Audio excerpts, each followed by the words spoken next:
coach in high school. So it's a special night tonight. I want to start out by turning some time over to another legendary coach, John Boniface. He's a member of the committee as well, and he's going to give a little bit of the history of the Pride of Safford Award. So, John? Thank you, Chris. I won't do as great a job as Dr. Vessels. He's the one that really was real involved in getting this concept started.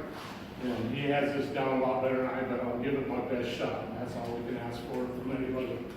Back in the mid-90s, when Safford coined the model, Safford, a great place to live, work, and visit, administration and the council started thinking about, well, if this is truly a great place to live, work, and visit, what makes it great? And the one thing that everyone could quickly agree on, that was the people. It's the people that live in this community that make it what it is. And so we got thinking about how do we recognize those people? And when we first started back in those days, we had various categories for business, homeowners, and so forth. But we've blended those all into one category now, just simply the Pride of Safford. We used to have grandiose get-together and announce a grand winner at the end of the year. Like a lot of things, we've downscaled with the budget concerns and those types of things, but this is the city's way of recognizing those people that make a difference in the lives of their fellow citizens. And tonight's recipient only lied to me one time. You know when that was, brother? About 2 weeks ago when I went to see him, request that he be here tonight, I said, let people know. He says, I don't have any friends. A week or two prior to that, I was at Ace Hardware in the morning. Baby was there. We talked for quite a while, but within a 5-minute span, I'll guarantee you, at least 8 people that came in the back door said, hi, Baby. Everybody knows Baby. They know him because a long time he's been involved. I first saw Baby in 1967. You'll never believe this, he was a skinny little thing. He was in the All-Star basketball game in Flagstaff. They burned his arm, I think burning weeds, right, Baby? Had a big old sleeve on him and so forth. And I didn't know him for that, and I started talking to people because I was coming to Safford that fall. And they started telling me about B.B. Andrews and the great athlete he was, and what he had done in high school. And B.B.'s a special kind of person, and I know Chris is going to talk about this, but in the 70s, Matt Barney was a great athlete, and we were playing somebody, and Matt had 40-some points, and I took him out of the game. The next day, B.B. said, John, I'm not happy with you. I said, why, baby? So Matt broke your record. He said, you should have let him got 50. That's a number everybody would remember.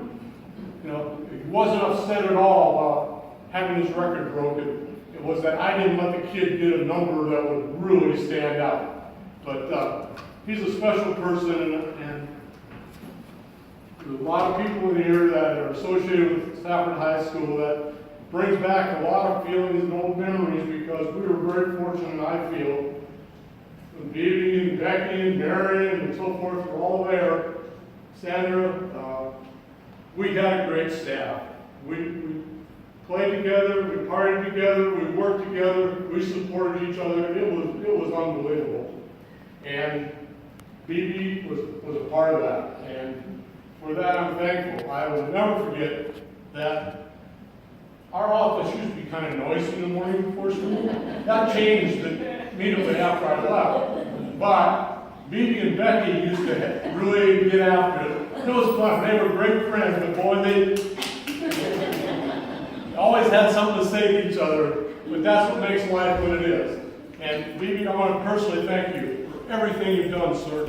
We need to clone you, and we need more people like this man to help the young people in this community, because the things he's done for kids is unbelievable. And with that, Chris,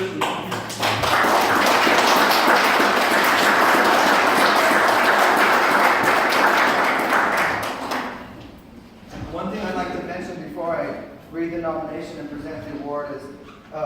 This award is and always will be the most prestigious award that the city of Safford bestows upon their citizens. And so without further ado, I'll read the nomination. Anyone that has been closely associated with the Gila Valley the last 5+ decades and is a sports fan likely has heard or knows B.B. Andrews. He is a legend in Safford sports.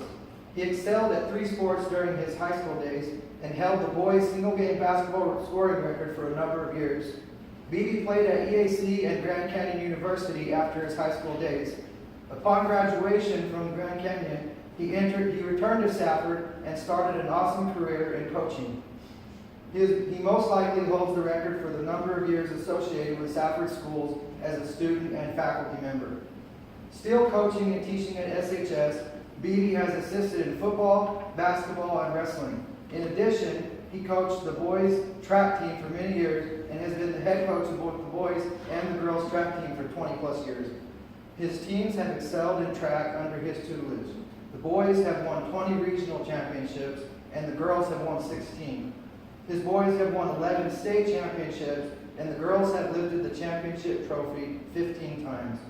Both teams have been state runners-up 3 times. He has been recognized by his peers numerous times. He has been named the Arizona Coach of the Year for track 7 times. He was named the Arizona Interscholastic Association Track Coach of the 20th Century.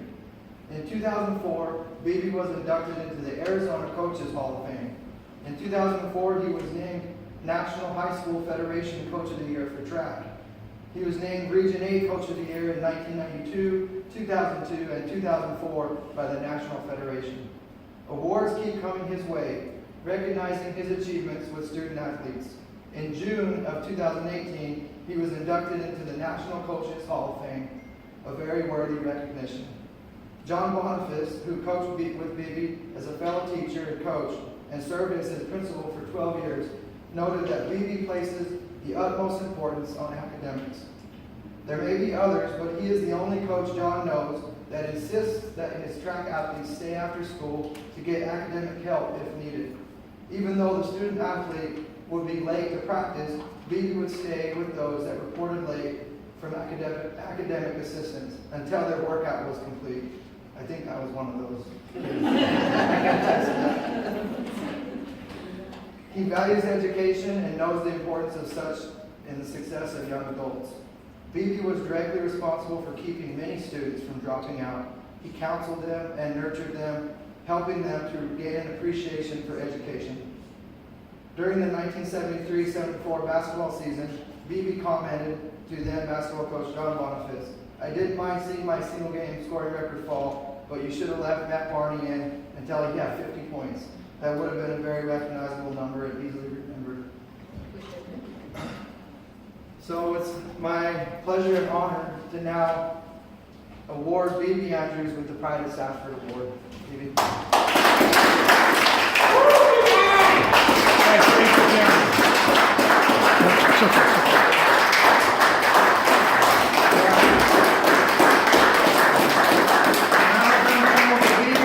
He's a man of many words, we know. So, wow. First of all, no one told me I had to say anything, but I want to thank, first of all, everyone for coming. I didn't know who was going to come. I know a few people, but it's a lot more than I thought. You know, I was hoping if I had to say something, it would be to about 5 or 6 people. That's why I was trying to keep it quiet, John. But anyways, I just want to thank the committee for nominating me and giving me this award. Really appreciate it. I'm kind of like Miss Bellamy, you know. It's hard to accept an award if your kids are not here, most of the kids are not here to help you enjoy it, because without the kids, we wouldn't be here, right? Yes. Teaching or coaching, whatever. But I'd like to thank Ms. Hartcorn, Ms. Brugman, Mr. Kimball, Mr. Funtz, all the people that told the school board to give this young man a chance to teach and coach in Safford, which was very hard in those days. It's been a long time, don't think about it. But I want to thank those people for helping me get the job first. And I was trying to work all of these years to make those people proud because they stood up for me. Some of them put their jobs on the line and say, if you don't give this guy a chance, we're walking out of here. That actually happened. And those people stood up for me and helped get me the job. And I've been working my butt off for them ever since. There's a little short woman that's missing. Cleo Bell, my mother. I used to be a quiet guy.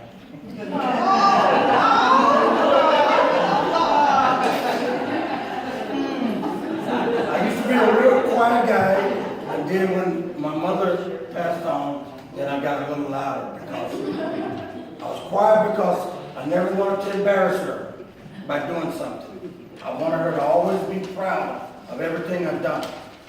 And so, then, like when I lost her, I got a little louder, but I know she was still watching over me. So I still held it together. But I put in 46 years of coaching at Safford High School and 45 years of teaching.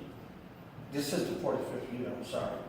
But I just want to thank everybody that helped me through all those years because Lord knows I needed help. Okay? I had people doing my computer work, crazy computer, I'm tired of it. I'm going to enjoy the retirement working that computer. Just want you to know that.